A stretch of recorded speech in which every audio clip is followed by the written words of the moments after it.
Hey guys, here are some tips and tricks to help you easily beat the Void boss and get this awesome Seek skin for Branch. Let's start off with your settings. Sometimes the maps can be really dark. To combat this, you want to go to your Roblox settings, and you want to turn your graphics to 0. Then, you want to go to the game settings and click Interface. You're going to look at the Display Options category. You're going to turn Auto Skip off because a lot of enemies come by and you don't want to get overrun. You also want to turn Hover Path on so you can see the path better. Then you're going to go into Lag in the same Settings tab, and you're going to turn Hide Particles and Hide Materials on. Hiding particles will make you lag less, and hiding materials just helps brighten up the entire map. If you continue to lag, you can put on Hide Attacks, Hide Heroes, or even Hide Enemy.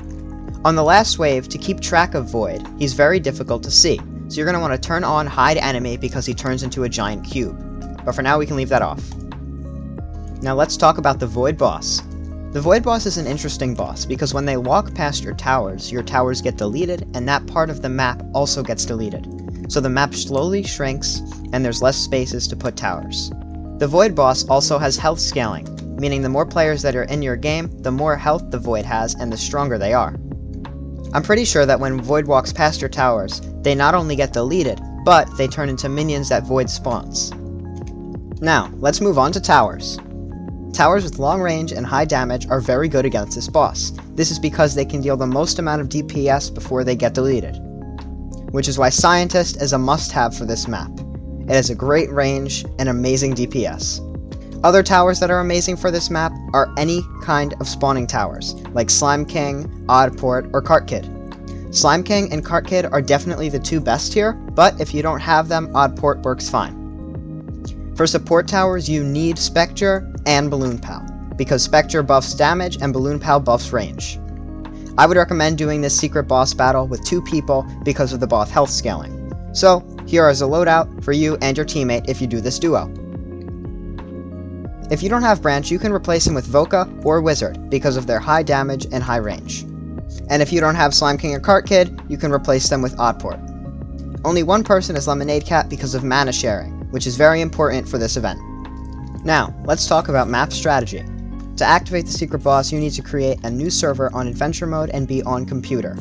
It doesn't matter if your teammates are on phone or mobile, or even Xbox, but the person who created it has to be on computer, because they're going to be changing their time to 12 AM. That's right. To activate this boss, once the game starts, before round 12, you have to set your time to 12 AM in your computer settings. Once you do that, this bell will hear, and text will appear saying, "Oh, are you sure you wanted to do that?" Now, something that is also very important to do here is make sure that you do not place towers close to the front.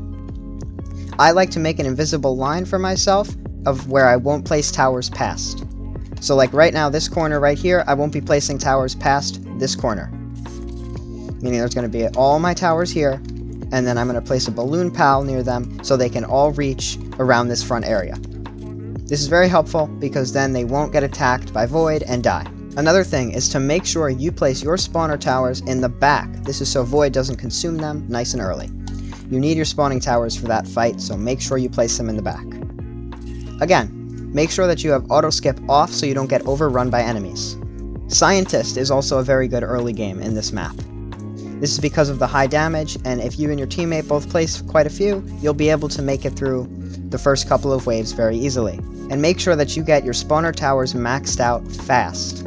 Preferably before waves 25 you want at least 1 spawn tower maxed, but you can do 2, I think.